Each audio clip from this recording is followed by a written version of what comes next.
It's the Morning Huddle, y'all ready? Let's ride! Morning Huddle, turn it up. The Hogs are in the building. 5X, Razorbacks, yeah, we talking off the ceiling. From the trenches to the end zone, we lived it, we know it. You want that real football talk? Whoop it, let's go get it. DJ at the tight end, blocking and he ballin'. Grant down in the trenches, hit the offensive line, calling big C. Right beside him, serving pancakes for breakfast. 300 pounds pulling, nobody gon' check us. Matt patrol the safety center field. He ready, pick your quarterback off for your offense even needed. And Josh split out wide, burning corners for the 6. Now we bring it to your screen every morning, we don't miss. Morning Huddle, that's the Hogs, we don't sleep on the hill. Knowledge of the game, we earned it every rep, every drill. So get up, call them with us. Big swing. This the Morning Huddle, baby. Razorbacks, let's move. All right, y'all, let's move right into the weekend. I'm just kidding. It's Monday, y'all. Let's start this Monday off the right way as you're watching 4th and 5, the Morning Huddle. I'm sorry. I'm just teasing. I'm teasing y'all. It's going to be a great show. Let's go ahead and let you know what is lined up here for today as we take a look at the playbook. College football is back, baby. Week 1 is next week. Week 0 is now. That's right. We get football right now. We're also going to talk about K.J. Jackson being named QB1 and something that's popping up in the NFL. I want to get your opinion on it when it comes to the college football world. And it may be a big first couple weeks for our boy Mike Washington Jr. Welcome in, everybody. I'm DJ Williams alongside Grant Cook and Josh Throne. It's going to be a great week. Ho. Look, we got little twins this morning. I didn't see that. I like that. I didn't see that hoodie on earlier when I was talking to you. Just threw that on. Fellas, welcome in. How was your weekend? Not as good as yours, I don't think. Tell us about your weekend. Man. Had a Congratulations. solid weekend, y'all. I had a great. What happened? Oh my! I got you. Let me pull this up. For those of you who don't know, this weekend I took the knee. That is right. I bent the knee to my queen, Ebony Mitchell, right here. That's right. I asked the woman that I love with all my heart if she would do me the kind favor and give me the great opportunity to share the rest of her life with me. And she said yes. And friends were there over the balcony and watching. Called Grant. He FaceTimed in while he was in the movie theater. I really appreciate that, Grant. But it was awesome. You see Josh is all the way at the top. He's to the right, leaned up against the wall. It was a great day for me, and it really meant a lot that y'all supported us, and the social media response has been pretty special as well. But I'm excited, y'all. She's been staring at that ring all day, and it's just about engage. And as soon as we got engaged, we went upstairs. And fellas, tell me if this is just what I need to prepare for. All right, as soon as we got engaged, the first question everyone asked, so when's the wedding? I was like, I don't know. Yeah. Good God. Can we let it breathe a little bit? Can we just let it breathe? Doesn't work like that. No. I mean, wow, right? So, yeah, now I'm like, and for me, I told Ebony, I was like, all right, boo, not only do I thank you for saying yes to me and we're going to do this thing, football starts next week. All right. So we're going to be locked in 4th and 5. Grant alluded to it afterwards, said, I'm so happy for you. All right. So what are we doing in the show Monday? All right. I'm just kidding. All right. So I'm excited. It was a real fun day. I had a great time. I want to take a look at what's going on in our chat right now. But I feel like it's not working. I'm not getting YouTube chats in right now for some reason. So the way I usually fix this is if I refresh the stream. I kind of want to try it. We've done this before and it worked, but I'm about to hit refresh. So y'all at home, you may see a little pause in it, but we're going to come right back.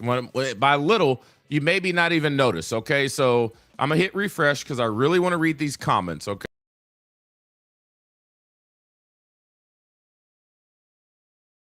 Rolling live, and we're back. All right, we're back. Boom. Something went wrong. Try to reload the page. It won't let me read the chats this morning. Wow. Oh, no. That's going to be tough. I would love to interact with y'all and answer your questions. I'm not sure what's going on that end, so I'm flying blind over here as far as good mornings to everyone. I apologize. I see we got people watching. I just don't know what you're saying. That's going to bug me. That's one of our biggest elements of the show is talking to our chat. And this one's not on me. All right, it's not on me. But, all right, for those of you watching, this is what we got going on today. Hey, hold on. I got to give it. I pulled it up on my phone. Josh Sorrell, super chat, $2 super chat. Yeah. Congrats to DJ and Ebony. So there you go. We'll get that one in. I really wish I could read these because we'll let Grant peek down there and kind of chime in throughout the top. I'm going to open it up. A lot. There's already a lot. I'm going to open it up on my phone. All right. There's so much in here, man. The only bad part is I'm only going to be able to see YouTube chats. Actually, I have Facebooks on here, but I don't have YouTube. So I'll do Facebook on here, and I'll look at YouTube on my phone. Speaking of Josh Sorrells, before we get into Arkansas football talk, it is here. We're talking about KJ Jackson, also sound from Coach Silverfield on other matters with this team, where we are. We got questions all about it. We also got some NFL stuff going on as well. But before we get that, I'm glad you brought up Josh Sorrells. I don't even think Josh knows this, all right? So, Josh Sorrells, I got to hang out with somebody yesterday. It's going to sound weird when I say it at first, all right? But just bear with me, all right? I was hanging out with your wife. How about this? Josh Sorrell's wife was in Little Rock yesterday. I saw her at Big Orange with my family. And if you remember, Josh Sorrell's wife is the one that we were giving shout-outs to in supporting our community. So www.canvasofgrace.org.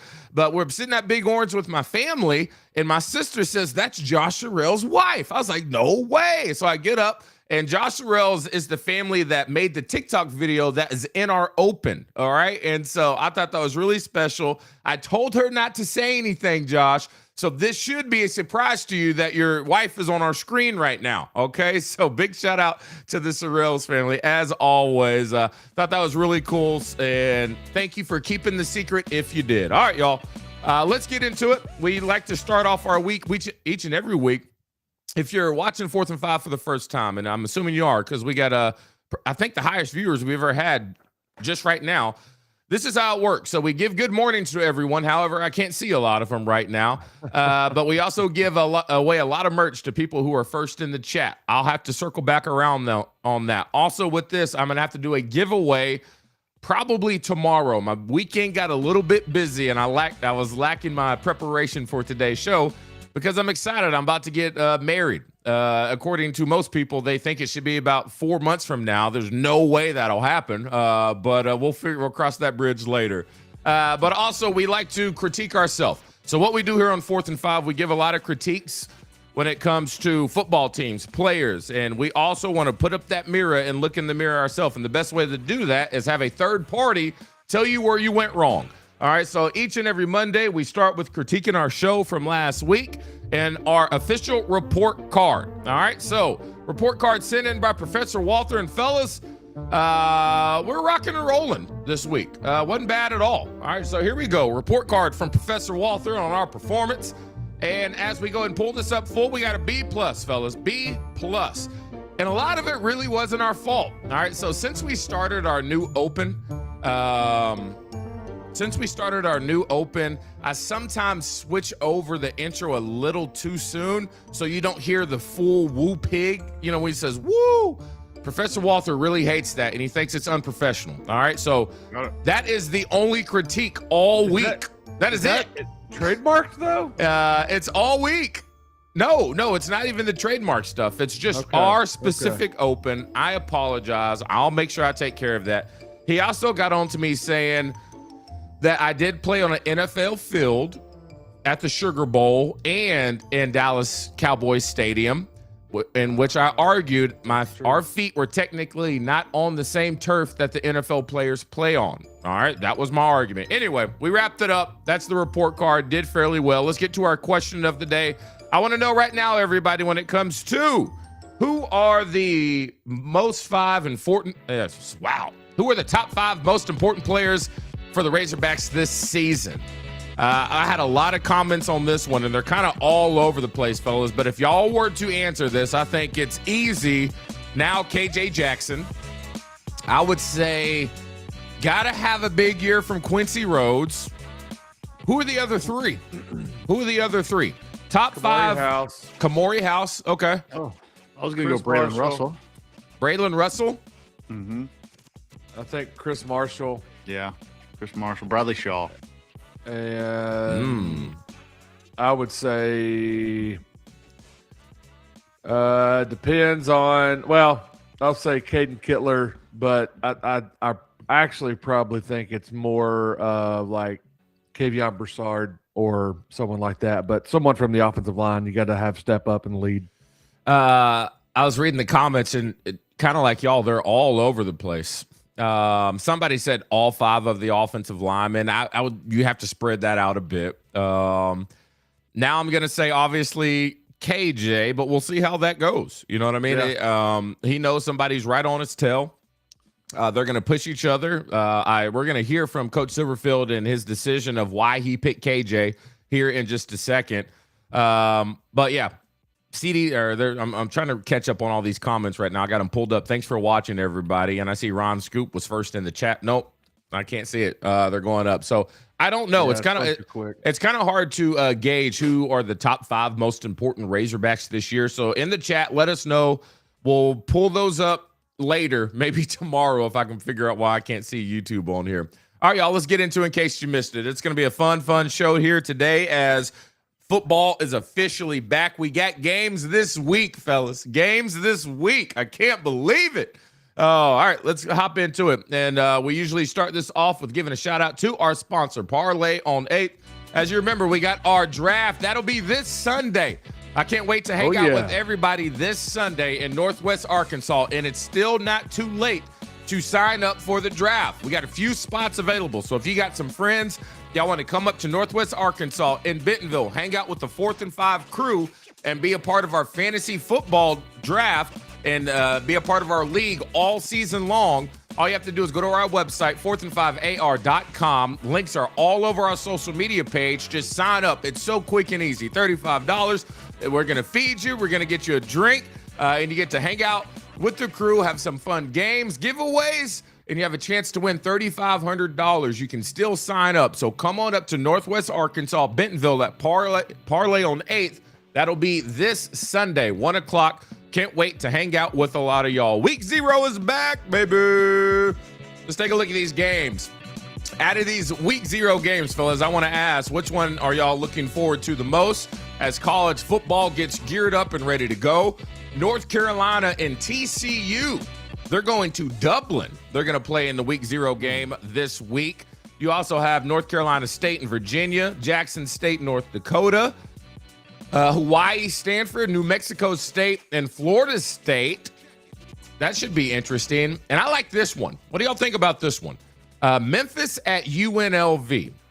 I think one of the biggest signs about how important a coach was to a program is how is that program after a coach leaves, And if there's big drop-off at Memphis playing UNLV, should be a decently good game. I think that says a lot about Coach Ryan Silverfield, right? So that'll be an interesting one. I'm not sure what program all these are on, but these are just a headline, some of them. And you also have one of the cooler stories, North Dakota State playing its first game as an FBS program hosting Jackson State. So remember, there was a big shift in college football, FBS teams, yada, yada, yada. So week 0 is back. Very excited for that.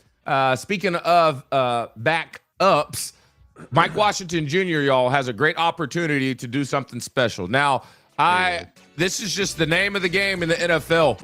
Availability and accountability, all right? So Mike Washington is going to get all the opportunity in the world to show them how special that he is.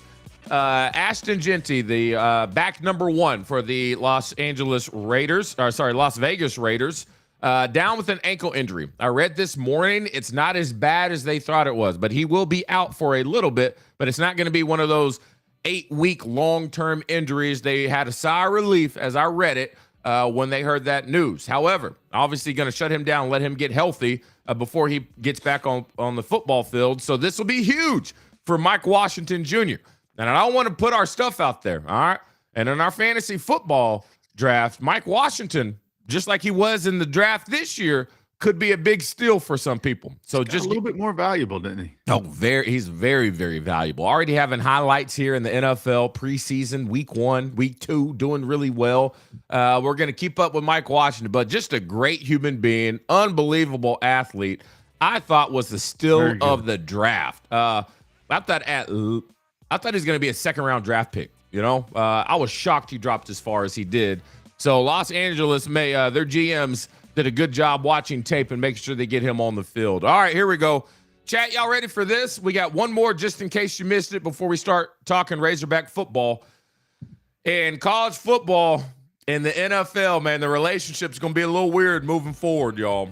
The Browns are waiving tight end Daquan Wright. All right, so this situation, as it unfolded yesterday, I know, Grant, you were sending me some stuff. It's wild. So this is a tight end that's for the Cleveland Browns. If y'all remember him, he played for Ole Miss just last year. Apparently, he's been in talks with LSU head coach Lane Kiffin, his former coach over there at Ole Miss, and he is going back to college.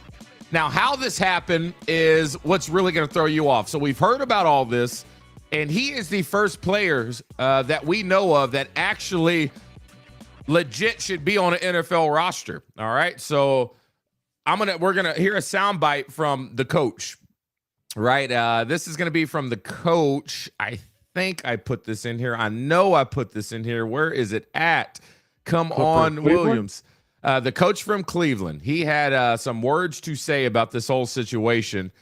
God, I thought I put it in there. I guess I forgot it. Anyway, I'll sum it up for you. So the way that it goes, the coach was at the press conference, and the first thing he said is, excuse my language, but this, I won't say. He said, man, this ish is crazy, ain't it? The player for the Browns, he said, apparently he was hurt. He could not play. They weren't sure what was going on, so they couldn't put him out on the field.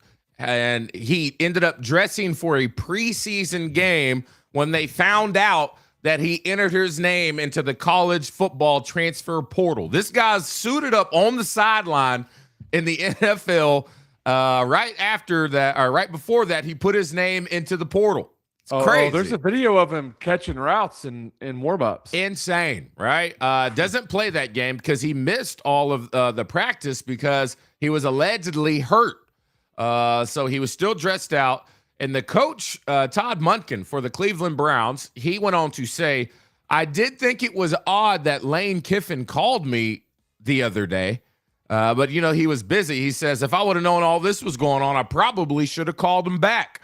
But he said, this is crazy. It's wild. So they went ahead and waived him because they know he has no intention to go play for the Cleveland Browns.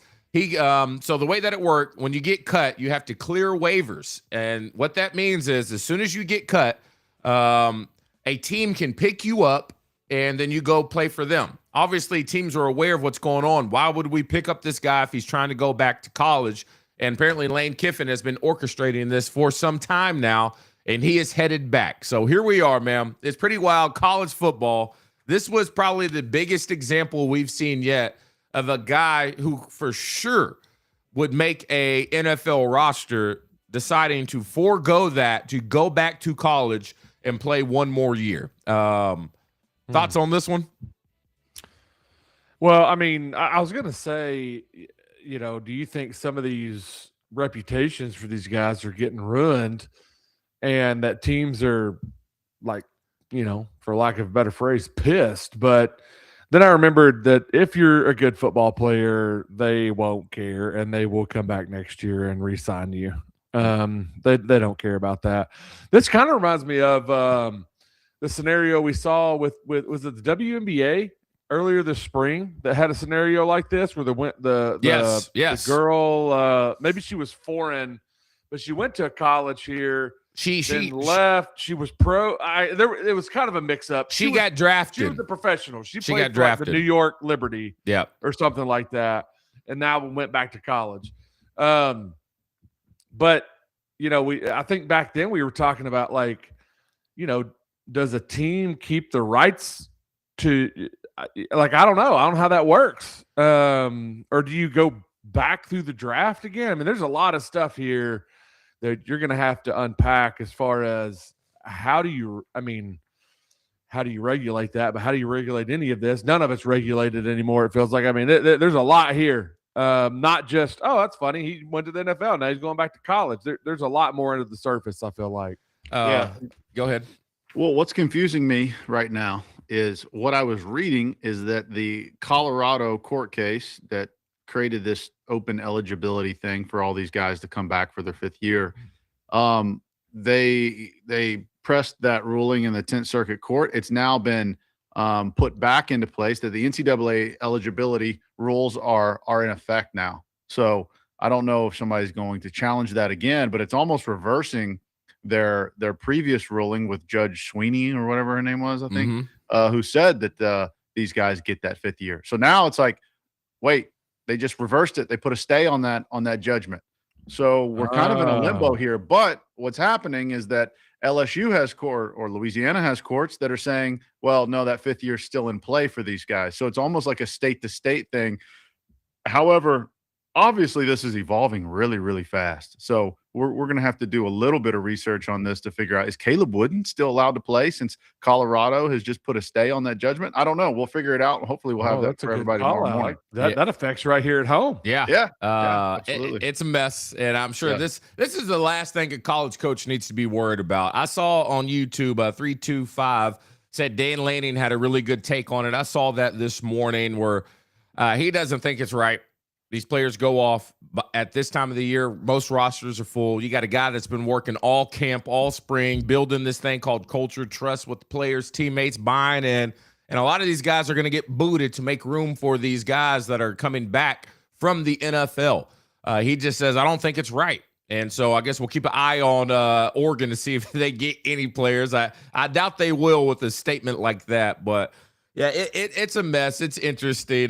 We'll keep up with that. We'll keep tracking. You got to think LSU has a guy who's one of the favorites this year in being a finalist for the Mackey Award. That plays tight end, who's a monster. So right now they're about to have two tight ends as it sits today that are both about 6'7" or 6'6" and just big-time playmakers. LSU is really setting up that attempt for a first-year national championship for Lane Kiffin as the head coach over there. So interesting things moving on. Another thing I saw, Razorback fans, where y'all at on this one? Did you see over the weekend that they are reseeding Baseball, season ticket holders, all that is up in the air right now. I talked to a buddy of mine, who's a season ticket holder for a very long time, and he said for some people, this will be a good opportunity because, some people have their season tickets where they have 4, but there's 2 seats over there and 2 seats over here, right?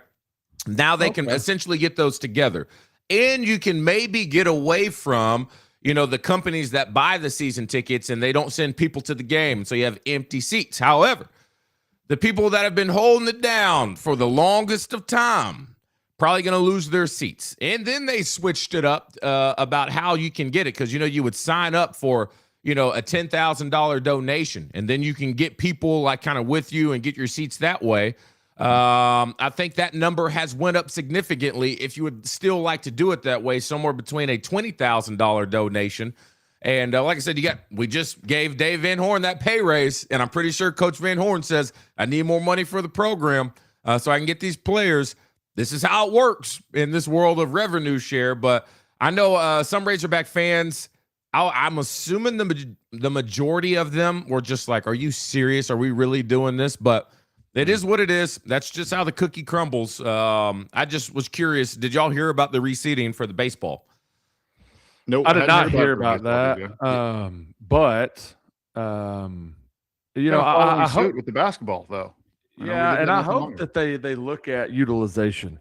I don't know how the data works around all that, but feels like to me the people that have been there the longest, you have some longevity, right? Yeah. And that use the absolute crap out of their seats, whether that's 1 or 12. I don't know how, whatever you got. Yeah. If you're using those things, I want to be careful about how we do this from a dollar standpoint and what you're available. I mean, I think you got to start weighing some of that stuff in there, because it's easy just to say, all right, we're going to reseed all this and charge you more for what you got and all that. But some of these folks are diehards, and you want to keep those people right where they're at and loyal and all those things. But we get some sensors on those seats. Make sure if you're not sitting in those, that sensor ain't going on. Somebody's checking classes like Coach Ryan Silverfield, making sure you're in your seat. Yeah, I might.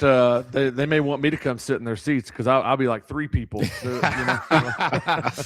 right. Hey, speaking of, if y'all want an opportunity to see Grant Cook. Grant's like, what the hell are you talking about? The opportunity is coming around right now. All right, so September 4th, just in case you missed it, if you want to go to Razorback Stadium and see one of the best performances we've seen on the big screen in our lifetime at the Rooftop Bar, September 4th from 6 to 9, they're going to be showing Greater. All right, the Brandon Burlsworth story, so you have an opportunity to see Grant Cook as he is starring alongside, what's the guy's name who played Brandon Burlsworth? Chris Severio. Severio. That'll be at Big Red's Rooftop Bar. It will be open September 4th, the day before the game from 6 to 9. Come on out and watch Greater. They say that, and this is not my words, that this is the Gone with the Wind of our generation. And I don't necessarily believe that. But and DJ, do I not get any credit for my background? I'm sorry. Josh is in there. He has his background shot in the locker room. Sorry. What was I even doing there if I can't get you to say it on our own show? Grant was in the credits, Yeah, but that's what. Yeah, but when you make it to the credits, it's. There's a big movement on supporting extras, brother. There is. I thought that was fun. Roll out the red carpet for Grant. Once again, if y'all want to go watch, Greater inside Razorback Stadium, hang out with a lot of Razorback fans. I saw that on the website. Just wanted to give them a shout out. All right, y'all, let's get into it. KJ Jackson, QB1 for the Arkansas Razorbacks, and a lot more to discuss. Let's go. Time for the first drive. That's right. Southwest Auto Collection has you covered as they are the sponsor for the first drive. And for those of you just joining, if you buy a car from Southwest Auto, you get a new vehicle. It comes with the Tires for Life program. We also have a drive now, pay later option. That's right. No payments for 90 days on select models. The inventory is insane. Doesn't matter if you need that rugged vehicle, that family vehicle. They got you covered over there at Southwest Auto Collection. And I know a lot of people watching that may just hit you like, actually, I do need a new ride, and it'd be nice to have tires for life, but Arkadelphia is too far away. Shop online. They have a concierge service. They'll drop that car off to your front doorstep. Southwest Auto, I drive SWA, the place to do it. KJ, DJ, are you getting the 4th and 5 mobile this weekend? 4th and 5 mobile this weekend. Still don't know what it is, but I'll pick that up this week. Ask him for a Suburban, big body. I can't swing that thing, man. The way I know you swing that thing. It's crazy how that's just a lot moving around. And our parking spot for home games, you got to really bend that corner, Back in, man. Back in. Yeah, you gotta pull down, come around the little wall, go all the way up, and then just back that thing in. DJ got in a bumper to bumper a few years ago, and he has never been the same, man. Bumper to bumper. But this guy's a spaz. He's a spaz. Fender bender. No, he's always worried now. No, I got smoked by somebody running a stop sign, and just my old little Tahoe done, man, done. But I remember that thing. But in this other car, all 4 wheels came off. I've never seen anything like it. They all just went poof. It's crazy. I've never. It's all at the same time, and I saw it coming too. Because it was raining, and when it rains, I drive like a grandpa. I apologize because I've hydroplaned before and thought that was it, and so I'm that guy now with the flashers on in heavy rain. It is what it is. Speaking of, man, it's getting with it. Yeah, I heard it's bad weather up there, but I saw this car and it was coming at a pretty good speed, and I was just like, God, are they gonna stop at that stop sign? Surely, right? No, smoked me. Anyway, all right, y'all. KJ Jackson, QB1 for the Arkansas Razorbacks. Here is Coach Ryan Silverfield on naming KJ the starter and also talking about a few other things in camp. Here we go. Thank you guys for being here. Obviously, we just made the announcement that KJ Jackson will be our starting quarterback. Excited about him and his role as QB1 with the future of our program. He's done an excellent job. So has A.J. Hill and all of our quarterbacks leading up to today and that decision. It wasn't an easy decision, but a very confident one we made as a staff. All right, and it wasn't because of lack of talent by the others. It was a great mix of guys competing for that starting role. So very, very confident moving forward with him as our starter and leader, and have high expectations for all the quarterbacks to continue to compete and battle every single day. Because it's college football and you never know what could happen. But excited to name him the starter and move forward with that. And the rest of the team will rally behind him and continue to support the rest of our quarterbacks. Last night we had a scrimmage underneath the lights with a 9:15 kickoff, kind of to give us an opportunity to simulate what it'd be like, one, playing a night game at Utah, but two, just getting underneath the lights. Right? I think you don't want to ever go through training camp regardless of your early schedule without getting underneath the lights, new lights, and just the opportunity to catch ball, see it, work the different things, the different situations, where the shadows, all the different things you need to. It was just over 100 plays in the scrimmage, got better, and now we're rolling in, obviously, with Monday being our off day tomorrow, and really into a routine, kind of starting a game plan for North Alabama and continue to focus on getting better ourselves. All right, here we go. Locked into the routine, getting ready for the football season. You got our starter named, which I'm happy they did it before the week of the game. Now we can get into a groove. We know who the guy is.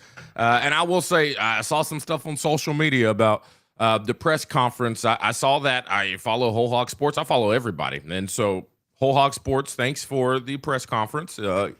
Some people are really sensitive about sharing a press conference video, but I just wanted to make sure I did not shoot that video. Came from the press conference from Whole Hog Sports. Thank you.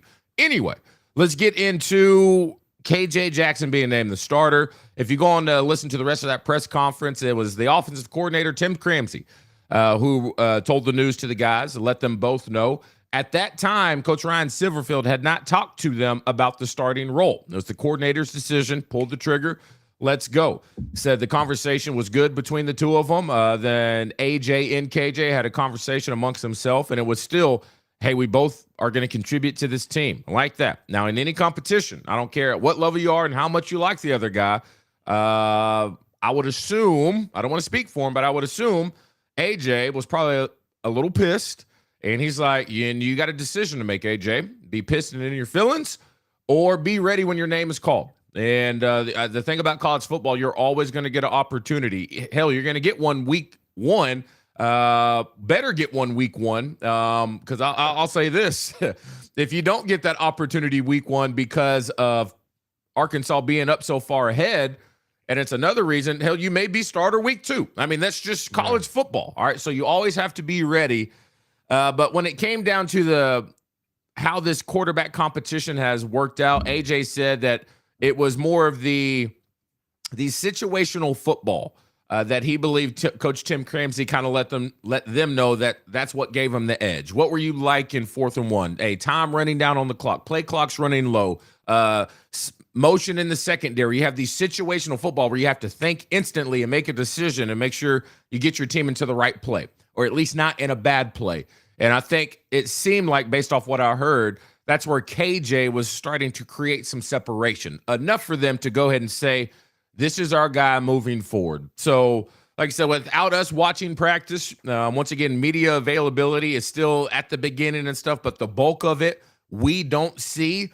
But for them to go ahead and make this call, after also alluding to that they may not make the call until a couple days before the first game, you have to be somewhat pleased, right, that the separation is starting to be made sooner than later. Well, and I want the separation to be in what they just talked about. Right. And I hope that is the whole truth, nothing but the truth. So help them God. But, I think from an athletic standpoint and the physicality standpoint, those two guys are probably pretty evenly matched. And so it was going to come down to the mental battle of who's picking this up and who's rocking and rolling. And we felt like early on, AJ may have that, that edge maybe, because he's been in the offense already for at least a year. And so, with KJ coming on quick, that's pretty encouraging to know that he's learned this entire offense, right, from when they got here in the spring and has applied it through the summer, and they feel comfortable with, okay, you know what, this guy's going to put us in the right positions. He's going to make the right call. He's going to make the right decision for an offense that is super decision-based. I'm excited to hear that he was the one that did that, and it gives me a little bit of encouragement that, he's a quick thinker, but he's also got the athleticism to go along with that quick thinking. So now I hope, to your point, DJ, that AJ gets every offensive series in the third and fourth quarter, except for the very first one coming out of halftime, because right, yeah. Everybody assumes that first half is going to take care of itself. You want your starters to come out of halftime, because that's kind of your, hey, this is how halftime works. This is how we come out of halftime. You want to get them into that groove for the following week and the weeks to come after that. And then after that first drive, hopefully we go down and score a touchdown, and then turn it over to some of the players that we want to get tape on as well and see what they can do, and when it's live. And now I would say too, now that he's been named, how is he going to handle that? And I'll say the coaches will be looking at how AJ handles that as well. So one handling success, one handling disappointment. I think we've seen time and time again in college, teams that don't know how to handle the success, they usually start taking steps back, because you got to think the pressure was on. You hope that there should be a little bit of relief and give you a little bit more confidence, saying, okay, this is my team now.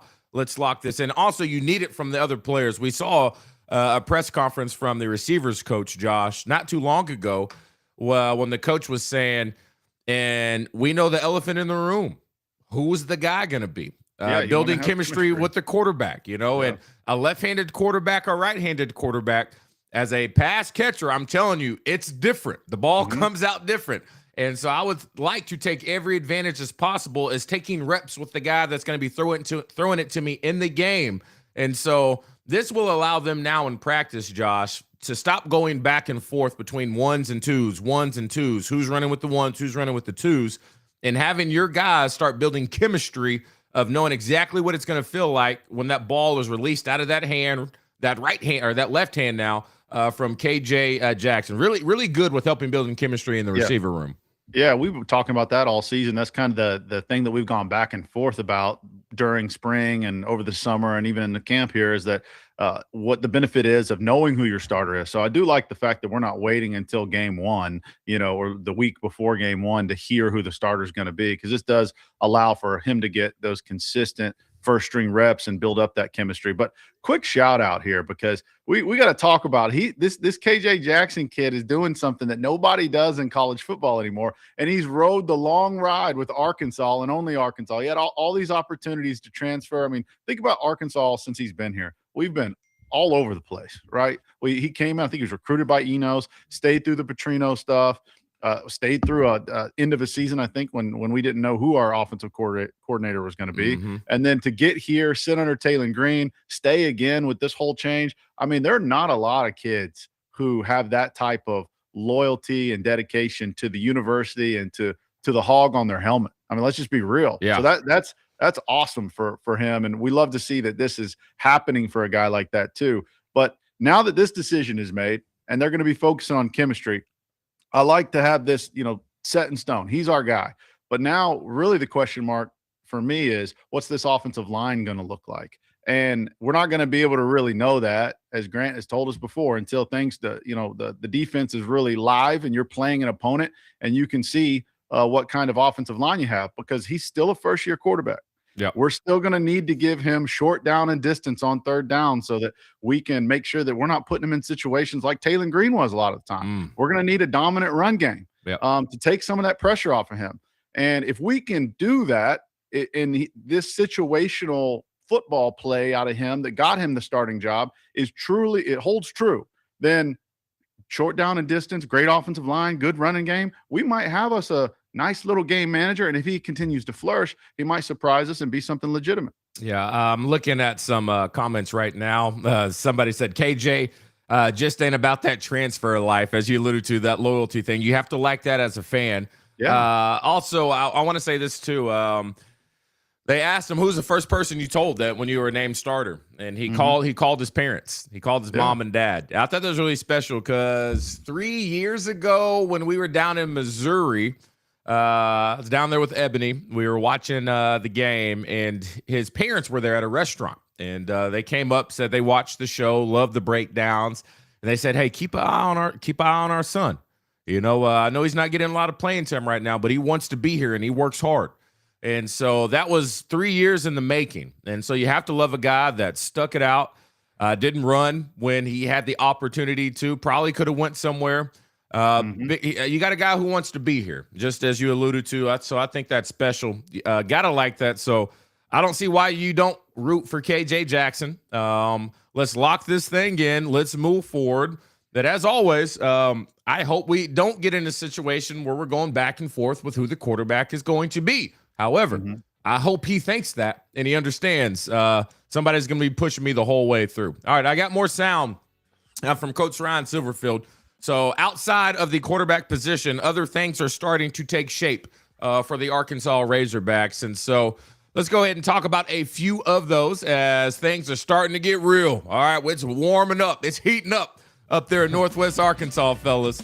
And before we get into this segment right here, I have to stop for a second and give you a reminder of our friends from the Arkansas State Police. So once again, find yourself in a situation where you're ready to celebrate for Labor Day. I'm ready. I know y'all are ready as too. After that first weekend in September, you can do it in many ways. Once again, Josh, we got to hit everybody up, get out on the boat. Go ahead and fire up the grill. Oh, I can't wait to, especially, it's still going to be hot out there, so maybe I'm not standing too close to the grill, but you definitely need a pool. You're going to have the drinks flowing from Rocktown Distillery. But just a real quick message for everybody. I want to remind y'all be safe out there. Make smart decisions while you're out on the road. We've had horror stories of people making bad decisions. We want you to drive sober. You could get pulled over. But even worse than that, you can make decisions that will impact you for the rest of your life. And that doesn't mean where you're the one that gets hurt. You can make a decision that hurts someone else, and that still impacts you and a whole nother family for the rest of their life. It's about being smart. I know a lot of people are going to go up to Northwest Arkansas. Tailgating? Are you kidding me? It's going to be a great day. 3:30 kickoff, having a couple beverages all week long and all day long. Make sure you have a plan in place before you move forward. Drive sober, get pulled over, and don't get me started, fellas, when it comes to the things you have to deal with. If you do find yourself in this situation, court costs, now it's on your record. You have a device in your car that you have to blow in every time you go somewhere. Let's avoid all that. We're not trying to be party poopers. We just want you to think before you drink. It's 2026. Get an Uber. They even still got taxis. You remember those things? Hell, they got cars that drive themselves nowadays. There's too many options to make sure that you go out and have fun, but think before you drink, drive sober, get pulled over. A message from our friends at the Arkansas State Police. All right, back to it. Things are starting to get real, fellas. Everything's taking shape. And this is what I really like from a coaching approach. So one of the things that stood out the most to me when I was in New England and Coach Bill Belichick, I was very curious to see how he ran this dynasty of the New England Patriots, the whole the Patriot way. What is it all about? And you had a head coach who was defensive minded for sure, but he let his coordinators coach. All right. The thing that he spent most time on was situational football. So before every meeting, we're there, the whole team, Bill Belichick's up, and he pulls up clips from around the NFL of things that typically don't happen, rarities in the game of college football, but there's always rules around it. You know, what happens if there's a kickoff and the ball lands, a yard away from the out of bounds line? What do? So you establish yourself out of bounds. Randall Cobb actually has a great example of this at Green Bay, and we talked about that in situational football. If the ball is in bounds and a player has 1 foot out of bounds and touches the ball, then the ball is out of bounds, and on a kickoff, that's a penalty. All right, so you talk about all these rarities that never happen to make sure that you're ready for them, and as a head coach, I think that's where you shine, is when time is running down, how you have no timeouts, a fluke thing happen, all these things that are out of your control start happening, is to make sure that, one, you know what to do as a head coach, and your players have to be ready for that moment as well. So I really like this approach when it comes to situational football from Coach Ryan Silverfield. This next Saturday coming up, we're going to do what we call a mock game. It's not a scrimmage, it's a true 60% pace, jog through as many situations as I can think of. I mean, as many as I can. Now, we've practiced them, right? We've practiced taking a safety, we practiced victory, we practiced backed up, we practiced all those different things. Now I've got a mock game of as many situations as we can. And next Saturday, I'm going to do things like, guess what? I'm going to cut the wire to the headphones. Now, all of a sudden, Ron Roberts, in the middle of a play call, it goes down. Who's responsible for that, right? I'm going to steal somebody's helmet. Right, all of a sudden this guy goes down with a shoestring, or who's the backup guy on kickoff. So as much of that as we can continue to implore, because that's real life football. All right, and it's easy to sit out there and in the Walker Pavilion in the 72 degrees and go first and second down and pass Skelly. But how many other situations can we continue to implore? As many as we can, and we got to continue to do it through the season. This next Saturday coming up, we're going to do what we call a mock game. All right, so there's nothing worse in a crunch time situation of when something goes wrong and you have somebody that is in control or in charge that loses their cool. It's the worst. It's just chaos. We're like, calm down. All right. But because if that person loses their cool and then you can see them processing at a very high speed, like, what do I do? What do I do? What do I do? You're cooked. You're done. All right. There's no coming back from that. And so I really like this approach. That's a professional approach. I mean, cutting the wires to the headset, all these things that happen. And then all the mock drafts, the walkthroughs, he said, I want to practice under the lights, not only for Utah, but me as a coach. We have these new LED lights in. What's the shadow look like if you stand on the 20-yard line and you throw a deep pass to the right sideline? I want to make sure that receiver knows what it's going to look like when he looks into the light. I mean, it's just you covering every basis, all right? And I like that approach, a coach that is being prepared for everything. I thought that was pretty cool in the way Ryan Silverfield likes to run his operation. It's the cliche of control the controllables. Yeah. I mean, and that's kind of what you're looking at. I mean, I think it's funny, you talk about, I'm going to take someone's helmet. Well, how many times does a younger guy put their helmet down on the bench and go over here to get a drink or go over here to talk to a coach or something, and there's a quick change, what we would call a quick change, a turnover, something like that, right? And all right, let's go. And the defensive unit, the offensive unit takes off running off the field, and that person's like, where in the hell's my helmet? Or a shoestring, somebody's shoe comes off in the middle of a play, and And I remember, excuse me, Coach Petrino, we always had like the special teams little, I don't know what you would call it, like the little tarp of special teams, with the where it numbers had on 11 had 11 spots on it, had 11 circles. Yeah.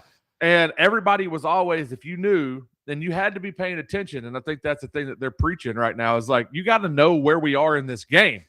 I mean, are we going to go, is it 3rd and long? Okay, well, if you're on punt, you probably ought to be making your way to midfield where that tile is so you can probably be in your spot because more than likely we're going to punt. So you might want to be around for where that decision is going to be made, But all those things, man, and it's something you don't think about until it happens, and you're like, golly, why didn't we think about practicing this? So I'm glad that is kind of where their frame of mind is because we're here. Yeah. I mean, you got these 5 days, and then, boom, you're in game week. So we've got to be thinking about these things. I think it's funny, and people are going to be like, oh, man, no, well, we're just out there doing but these are real-life situations, and you got to know. You have to have a plan. Yeah. Yep. And they show up in a game. There's so many times where you're second half, you're trying to conserve your timeouts in third quarter.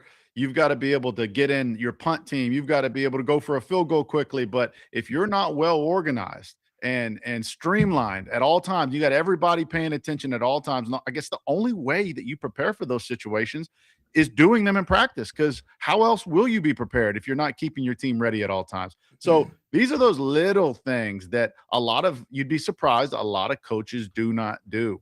And I guess they just assume, hey, these are college kids, professionals or whatever. They should be ready. This shouldn't be something I have to coach. No, you still have to get back down to the fundamentals of having your sideline prepared for the what ifs that come up. But it changes how a game plays out because, you just saved yourself a timeout that you would have otherwise had to burn. And how many times over the past few seasons have we seen our team burn timeouts in situations where we didn't need to burn the timeout? Yeah. There's been an entire timeout awareness problem at Arkansas. So, in my opinion. So I think that this type of stuff is really important. You brought up the great timeout situation right there. Great example. I'm trying to make sure I remember this right. I'm pretty sure it was Memphis, and we all knew how crucial that Memphis game was. We burned a timeout coming out of a timeout. Do you remember that? It was a TV timeout. We come out of the field, and they don't have the right amount of players on the field. And we were just like, how the hell does that happen coming out of a timeout? And then you burned one, ended up needing it in that game for sure. And so those are just – you can't have those. And the only way you can't have those is if you prepare to make sure that you're ready in every situation. Right. Execution is huge. And you have to – if you want something to be executed well – and it's funny we think like this because we're all former players and we're used to situational football. We think of everything. And I feel like Ryan Silverfield probably low-key was behind the scenes on a lot of 4th and 5 shows when we first started, because if there was something that popped up, dang it did pop up. We can't hear. Somebody cut the audio cable. What was that? No internet signal. Well, We've been through it all. So y'all should see us prepping for a show. We are almost prepared for anything. I was thinking about it when I was proposing to Ebony. Fellas, when I tell you I went layer upon layer upon layer of what are all the situations that could potentially ruin this surprise. I forgot that I told Ebony that my sister's dog was having seizures.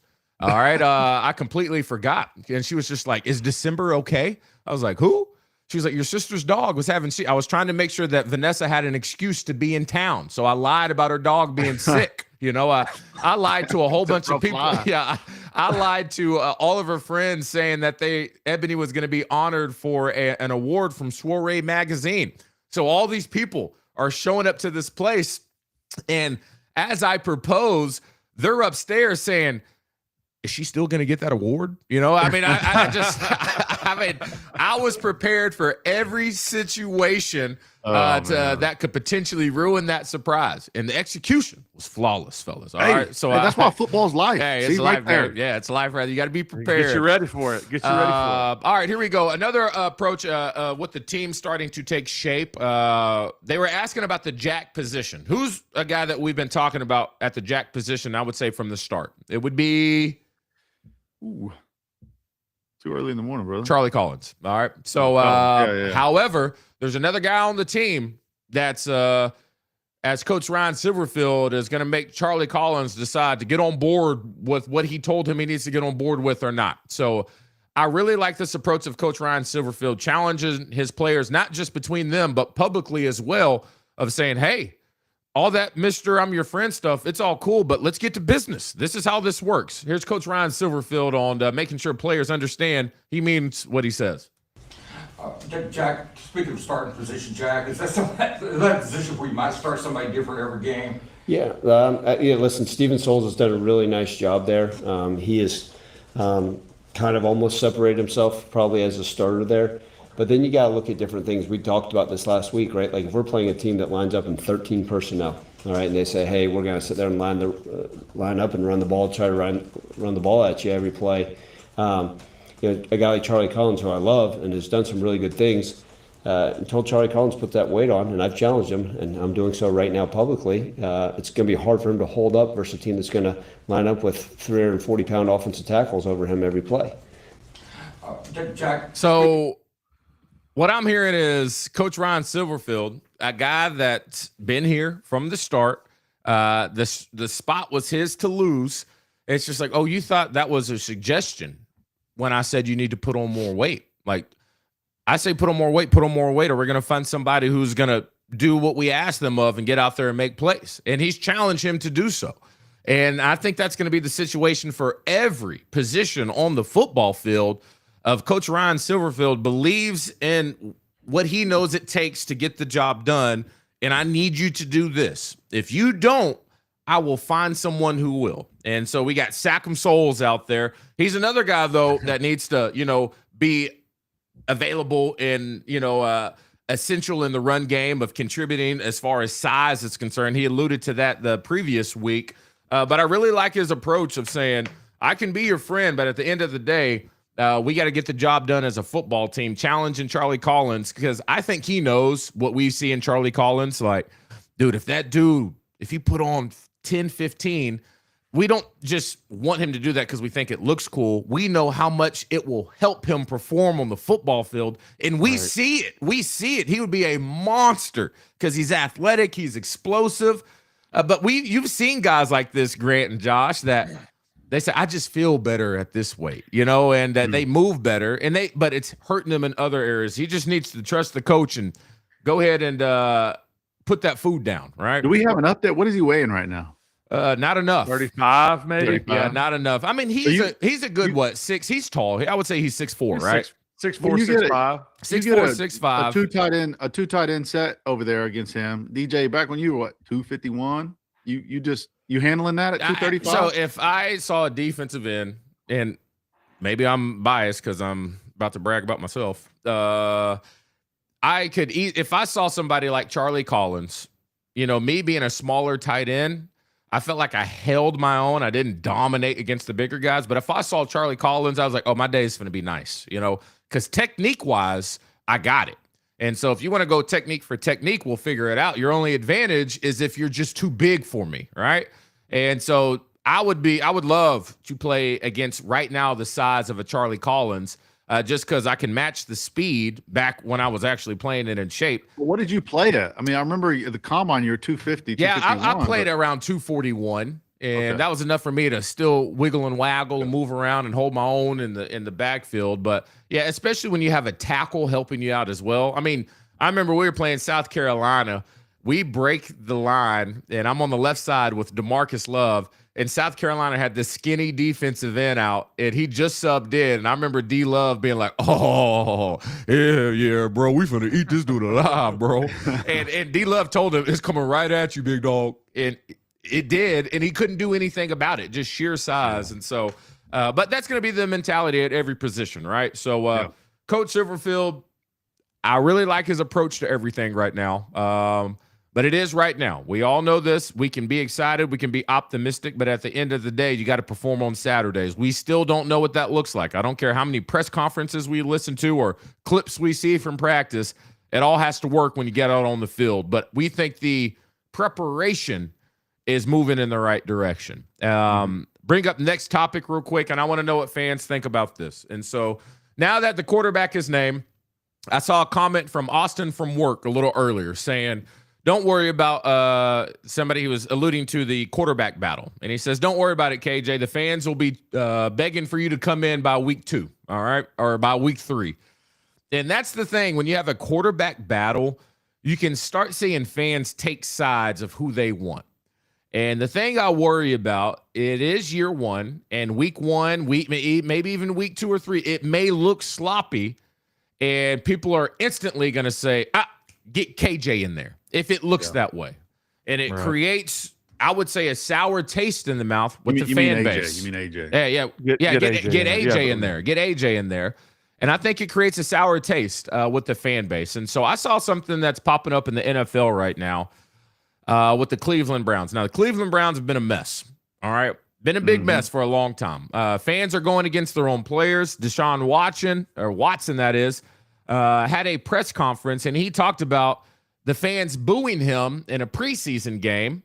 And he also talked about his time previously at Cleveland. So let's listen to this. And I want to know if y'all think this could potentially have something like this trickle its way into the Arkansas fan base when it comes to positions out on the football field.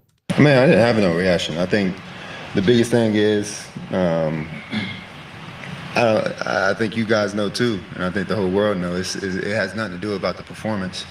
It's a little bit personal than that. So I think it's a disrespectful thing. Yeah, I mean, I'm going to keep whatever I feel with me and my family internally on how I feel about that. And yeah, just move on. Last time I played on this field, I tore my Achilles. And that same fan base, they cheered when I got hurt. So does that have to do with, what does that have to do with anything about performance? When a person get hurt, especially for your own city, and they cheer. So he's been playing some bad football. We actually talked about him the other day, and the fans want another option. So he's out there, he gets hurt, and they cheer because now they can get somebody else in there, right? One, I don't think that's ever right. When somebody gets hurt and people cheer for it. I'll go back to the NBA Finals and it's hard for emotions to be kept in check, especially when it's the finals. But Kevin Durant, when he was playing with the Golden State Warriors in Toronto, tore his Achilles, popped it live on TV, and the whole place cheered that this dude had a very big injury, right? I get as a fan, you're like, thank God Kevin Durant's not out there. Now we got a shot to win. So I think in those situations, maybe, okay, let's think about that for a second. But this one's a little bit different. Your own fan base wanting to move on to a different option, booing you, coming off the field. He also said, if I get the starting job, then it's going to pretty much be 17 away games because I'm not going to get any support from people here.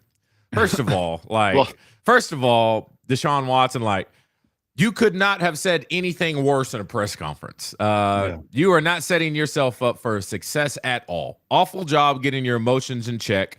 But let's not focus so much on the Cleveland Browns. Let's go to Arkansas. I am a little bit worried that if KJ struggles, the first sign of struggle, how quickly do you think the fan base will say, get in the other guy? Yeah, I mean, very quickly. I think that's, always a fan's initial reaction if you're not watching film to really determine what the issue was. You can blame a lot of things on the quarterback, but because he's got the ball in his hands. But at the end of the day, that quarterback could be, victim to 5 or 6 different things that have gone wrong prior to, or right at the snap or prior to the snap. So I think that context and watching a little bit of film solves that issue. A little bit of football education can help solve that issue. But in regard to this Deshaun Watson thing, the fans are booing for personal reasons for what happened, with his off the field issues and endeavors with getting massages. So I think that he doesn't want to speak about that and give that any more light. And those fans are going to boo him until he's gone. They've said that they do not want him as a leader. In Arkansas situation, fans booing is strictly just because we're losing and not winning games anymore. There could have been plenty of opportunity for fans to boo back when something wasn't going right during Bobby Petrino's initial era. But they knew what was happening. They weren't booing those quarterbacks back then because even if they were struggling, we had belief and faith. We've lost belief and faith as an Arkansas Razorback fan group. The amount of times where we're in pressure situations in Arkansas football over the past couple of years, and you're looking around like no one has confidence anymore. No one has any confidence that anything good is going to happen. If we've got the ball with 2 minutes to go and have the opportunity to win, we don't think we're going to win. That's been that's been Arkansas football. I've sat in the stands. I've witnessed it. So, and I know you guys have felt that too. Like, what are we going to do wrong? Well, once that shifts, the confidence in your quarterback will remain even during periods of struggle, even during situations where, man, he came off he threw a pick. We're not cheering for him to be subbed out and for the backup quarterback to go in because we've got faith. I think that's going to take a little bit of trust to be established, some wins to happen, because I don't think we're going to cure that just coming out against North Alabama. Yeah. And I've watched some games where I've seen some stuff on field where you start hearing the boos come from the stands, and I sometimes as a player, you just have to understand this is the product we're putting on the field. If we don't want them to boo, then start doing what we're supposed to do. All right. I've seen some situations like that. It's just, it's a very interesting spot you can be in when there's a battle that's so close. And I think for KJ's sake, what he needs is to understand that even if he struggles, because he's going to struggle. That's just what happens. Every quarterback at every place, maybe except Cam Newton, when he played, they're going to struggle. Okay. And so the last thing he needs is that the first sign of trouble is for people trying to go ahead and throw the backup in. So it's just how long do you give it? That's the question, I guess we'll find out. Well, yeah, I mean, the coaches are going to know that. Yeah. I mean, they've watched all summer, all spring, everything else. So, I mean, I don't know that it's just one of these things where, they've put a lot of emphasis on this quarterback battle, and I truly hope it was a battle.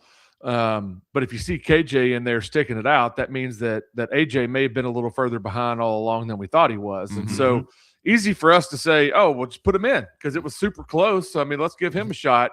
Everybody's going, well, maybe it wasn't that close. Now, I don't know that it was. Like I said, I hope it was extremely close, and KJ edged him out, and, we've got a solid backup that's ready to go in the event that something does happen. But, I hope that the fan base gives everybody a fair shake because, and I'll keep going back to 2008 with Coach Petrino's offense, it is different.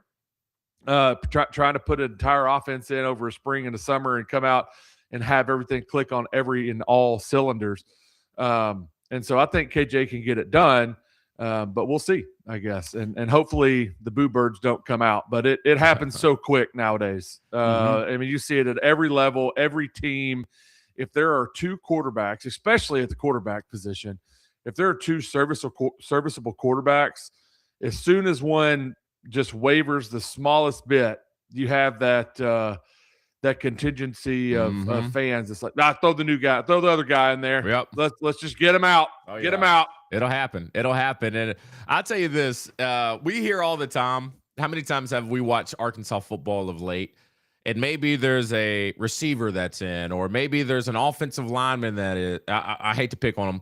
Let's think about Blackstock. Remember when Blackstock was in and he was showing up on tape a lot? And a lot of fans would say, why are the coaches keeping him in the game? Take him out.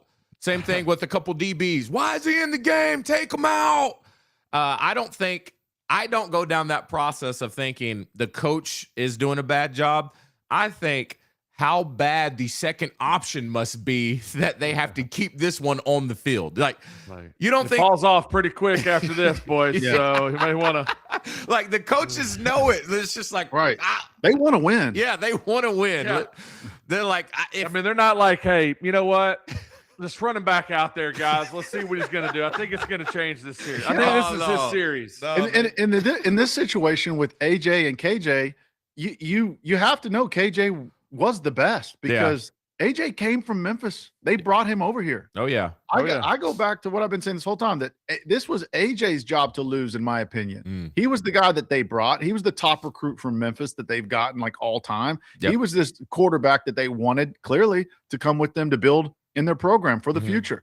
So if he lost the job to KJ, there is a reason. Yep. There's a big reason. So KJ's struggling out there. Yeah, I mean, I wish we could just get the message, the PSA out to fans. Don't start booing immediately. If he was that much better, he would be starting.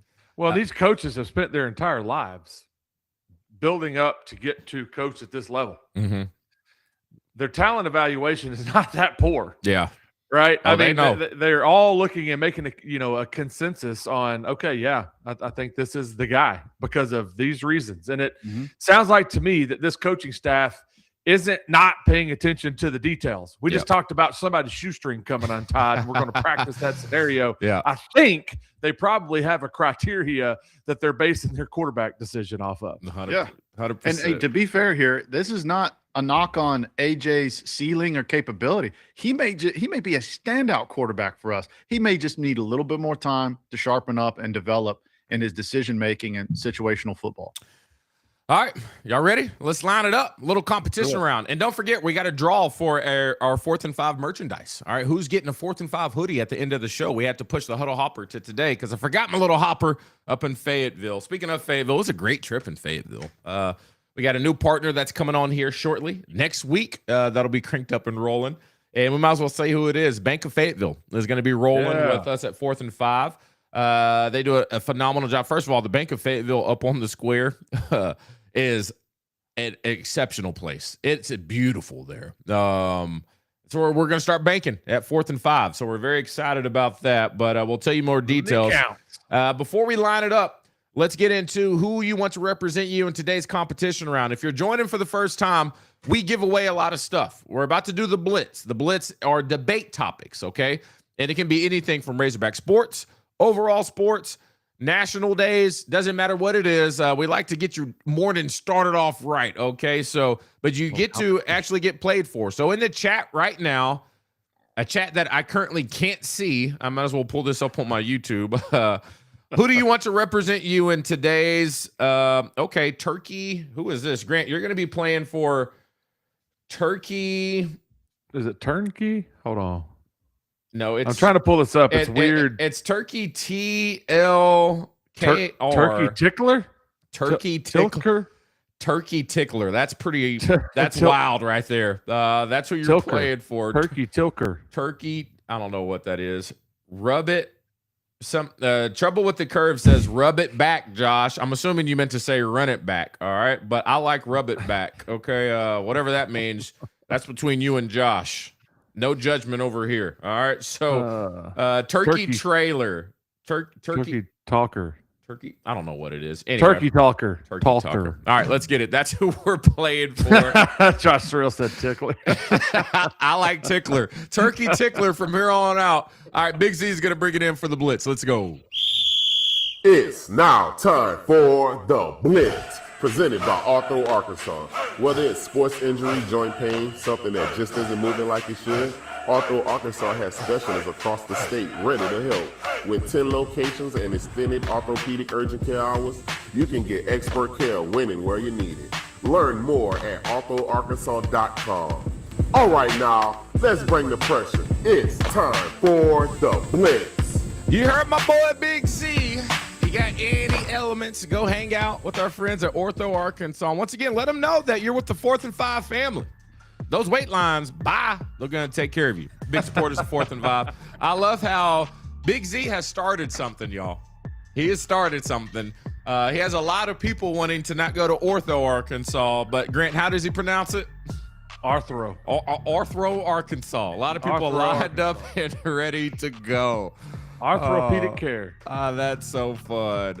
I see I'm going to have to change that. That's right. Turkey talker. Yeah, I like turkey tickler. All right. So I think that's what we're moving with. I also got the names for the drawing. So at the end of the show, Charlie is the first one called in Monday, if you remember. We got Pigmaster being represented from Tuesday's game. Bear Milk was the representative from Wednesday. Aiden, who won trivia, is in the hopper. Then you also have Nevada Hog. Remember you played for him, Grant? And Chris Caver. Wrap it up. Big week. That'll drawing will be at the end of the show. All right, we know who we're playing for today. First topic. I switched it up on y'all and I didn't tell you. I did that on purpose because I want you to think quick. All right. Which position has the biggest gap between college and NFL? And what I added is outside of the quarterback position. I think that one is too obvious. So in football, who do y'all think has the biggest learning curve, the biggest gap from college football to the NFL? Grant, you're on the clock first, and your time starts now. You were going to say quarterback, weren't you? Yeah, of course I was. I mean, that's the obvious choice. Now I'm sitting here trying to rack my brain. I mean, the first thing that comes to mind is probably going to be your offensive line. And I say that from the aspect of physically, I think a lot of people are there, but it's the mental side of the game. And you're playing generally against a lot of vets on the defensive line who have had a lot of time to hone in their craft. And they also are just incredibly smart. The older guys have all the tricks of the trade, and you're in there trying to play quick, play fast, and make things happen. And it's just such a pivotal position. So to go specifically, I'll say a rookie left tackle in the NFL is probably the next hardest. Okay, rookie left tackle, the hardest transition, even though we've had a couple starters. Perfect example is your boy over there for the New England Patriots. What's his name? Yeah, but you watch that film. I mean, he was a great struggled. player, Will Campbell. He struggled. He struggled a little bit. Yeah. He wasn't like he was in college, and that's kind of where my transition comes from. Yeah, that playoff game, it was tough for him. All right, Josh, sorry to interrupt. Let's get into it. The biggest position gap between college and the NFL outside of quarterback. You're on the clock. Time starts now.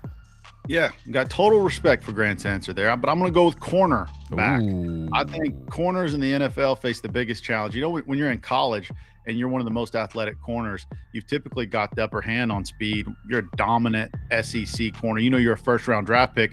You're seeing some guys throughout the SEC, but you're typically better, faster, quicker, twitchier than a lot of these wide receivers. Now, you step into the NFL, and they're all just as fast as you. And they can all run the full route tree. And the offenses that you face are much more complex, and they're built around singling you out on one mistake. One false step, your hips don't move the right way, a half step here, they're going to throw their wide receivers open. Versus in college, they're looking for an open wide receiver. NFL, they're throwing him open, which makes it even more difficult. Ooh. I got to go with Josh on that one. I'm going to go with Josh. Great pull right there. I like that one. All right. So Josh has a 1-point lead. Today, y'all, National Waffle Day. Woo! Let's go, man. I hadn't had a good waffle in a long time. All right, so here we go. In honor of National Waffle Day, everybody get your breakfast started off the right way. I asked the fellas, I need y'all to go ahead and build your breakfast, but you have to pick either or, all right? So your options, you have to go through each of them. I need to know if you're a waffle or pancake. I need to know if is it bacon or sausage? Is it grits or oatmeal? How do you want your eggs prepared, and what's to drink? All right, so let me know what's on. What'd you say? Nothing. Okay, all right, let's lock it in. Josh, you're on the clock first. What are we having for breakfast? Your time starts now. I need you to keep that list up there. You gave me a lot. I got I'm going with, hey, out the gate, I'm going with pancakes, baby. Love a pancake. Gotta have it. Bacon over sausage. I like them both. But you're making me pick. Okay. You're making me pick on all these. But yeah, man, love some thick cut bacon. Grits or oatmeal. I'm gonna throw this out there. Neither. I want hash browns. No, that doesn't count. Yeah. Well, okay, then oatmeal, I guess. I mean, I don't like either one of those really. Then how do you want your eggs? Man, I'm a sunny side up guy. Okay. I'm pretty. I like them slimy. That's what I do. I'm grimy. Okay. And then what do I want to drink? Man, give me some coffee, man. Okay. It's breakfast time. Give me some Black? coffee. You like a little cream, a little sugar? Black. All right, y'all. Let's lock it in. Grant, what are we having for breakfast today? National Waffle Day. What's on the plate, big dog? Time starts now. Well, I mean, the fact that Josh picked pancakes on National Waffle Day is like an auto dub for me. Got to tell the truth. We're going waffles. Obviously, you know, you put the thing at the hotel, you throw it in there, you put the thing down, turn it upside down, So just much wait fun. for that thing to beep, and then you put the syrup in each individual compartment. Then you got syrup in every bite.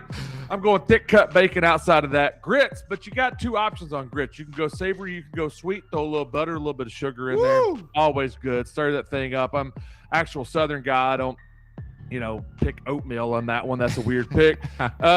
Eggs. I like the over medium. So when you cut that egg open, it's not just running all over the plate. It's just kind of juicy. And then I want orange juice. Orange juice. All right, fair enough. How to get that answer in there so I completed the question.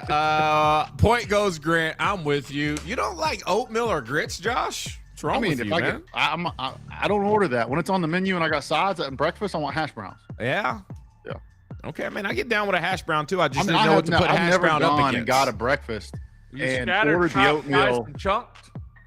Oh yeah. Oh, for sure. Wow. Yeah. All right. But I've never gone and got breakfast where all the breakfast options were on there and subbed out my hash browns for grits or oatmeal. Never. Well, usually that's not the sub. Usually that's a little bit separate, right?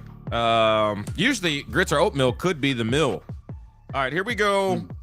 We got some birthdays here. Should know, actually, you'll know them, but you may not know their names. It's all good. All right, y'all, let's line it up. All tied up 1-1. Getting towards the end of the show. Who's going to win? Celebrating a birthday today, fellas. If y'all know this guy's name, I'll be impressed. I would say out of the three best friends, I would say probably the least helpful. Outside of Galifianakis. He was pretty bad in his friend group over there. He caused more problems than solved them for sure. I would say it's a trio of friends, and I would say he was the least helpful outside of the first movie, where he was responsible for sacrificing himself in a game of chess. So Harry Weasley. There we go. Ronald Weasley in the Harry Potter series. Oh, his name is I'll be impressed. His name I'm not is He kind of looks like his name, you know? Rupert You know what? I'm going to give you the point for that. That's impressive. What? No, since when? Rupert Grint is his name. Yeah, okay. Rupert No Grint. point for that. Wow. You didn't know his name. That's pretty good. I'm surprised you got anywhere close with that. Rupert Grint is his name. Grint, how old is Ron Weasley today? Ron Weasley is 36 today. Josh? 37. He is 38. 38 years old. I We're knew all he was tied right up. around our age. All right, here we go. Celebrating a birthday today. Teenage heartthrob for a lot of folks in growing up around our time.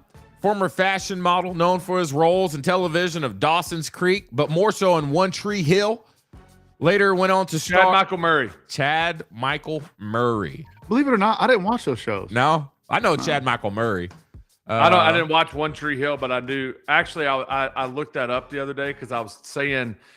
Anyway, I was telling DJ that there was what was that movie I was talking about? I can't remember the movie, but I thought there was an actress that was in that, but it wasn't.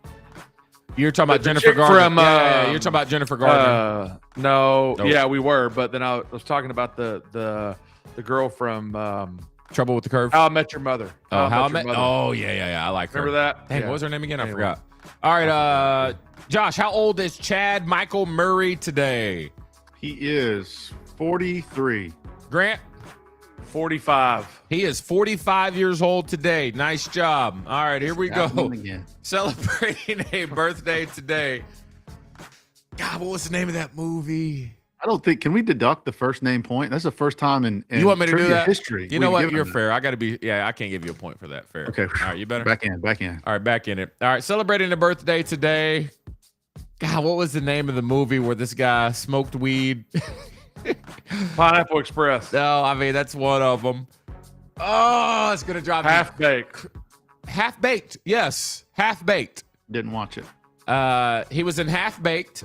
Yeah, he's the guy that talks like, yeah, I know who you're talking about already, but I can't think of his name. Well, no, who else is in Half Baked?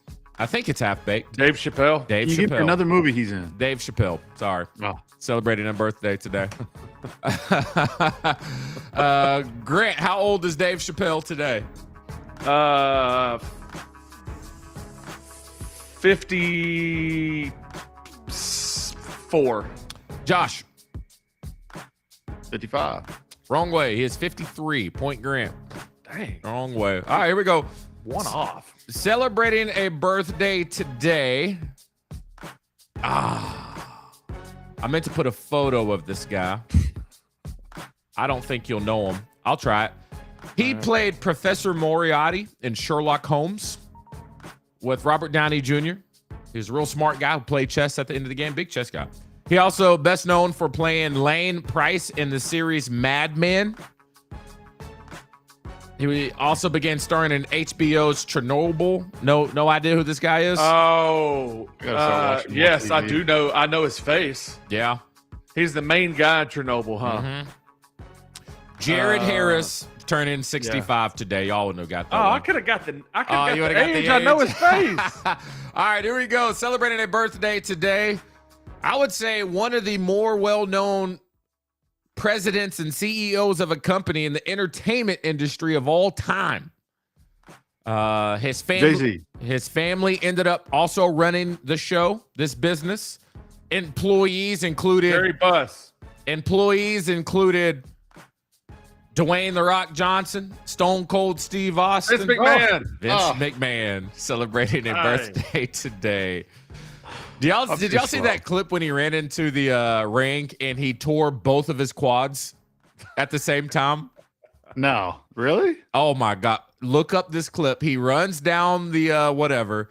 He goes into the ring, and as he goes through the ropes, you can see his quads both pop.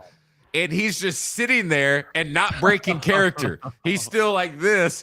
And you can tell they're like, why is he not getting up right now? Tore both of his quads at the same time. Awful, right?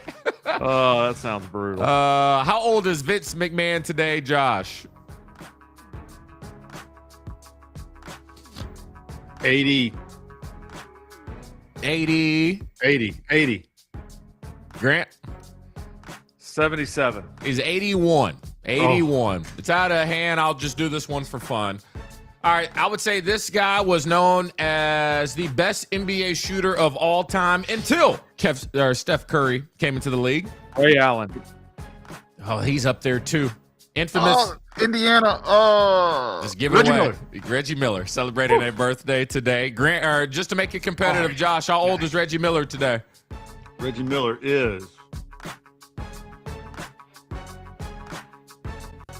61. He is 61 years old today. Way to make it a game. 1 point victory, though, for Grant Cook. Congratulations, which means Turkey Tickler. Is that who you played for? I play for the Tickler. You played for the Tickler. That's amazing. Turkey Tickler. Your name will go into the drawing for the end of the week in our Huddle Hopper. Speaking of the Huddle Hopper, let's get into it, y'all. Last week, sorry I had to prolong the drawing. All right, so Nevada Hog, you're going to be red ball number 1. Okay, Chris Caver, you're going to be red ball 21. Aiden is red ball 22. Bear Milk, you're white ball 4. Pigmaster, you're white ball 3. And Charlie is white ball 2. All right. Now that we got new sponsors coming on, maybe we can afford a new ball roller. Can't wait for it. All right. First white ball or red ball that drops up. White ball has dropped, and it is white ball number 2, which means Charlie is our Huddle Hopper. All you have to do, Charlie, is send us a text message to our hotline, 501-830-5255. You can go back and roll that back and make sure you get that number, 501-830-5255. Text us your address and what size hoodie you wear, and we'll send that in the mail. Congratulations. All right, fellas, football's back. Week 0. Game starting this week. High school football this Friday. Fantasy football draft Sunday with all of our people. Still sign up. Bring more friends. We got to fill all these spots. I need about 15 more people. So y'all help us out on that. We need to make sure all the teams are filled. And then the week after that, Razorback football. Oh, fellas, I can't wait. What are we doing? Right around the corner. Thanks so much for watching the Morning Huddle. I am DJ Williams. That is Josh Throne and Grant Cook. Thank y'all so much for watching. Y'all have a wonderful day. We'll see y'all tomorrow morning. Whoa, Pete! It's the Morning Huddle, y'all ready? Let's ride! Morning Huddle, turn it up.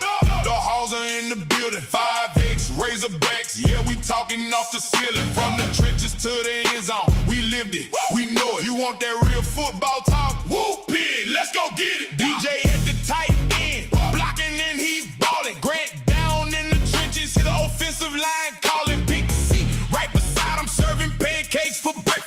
300 pounds pulling, nobody gon' check us. Matt patrol the safety center field.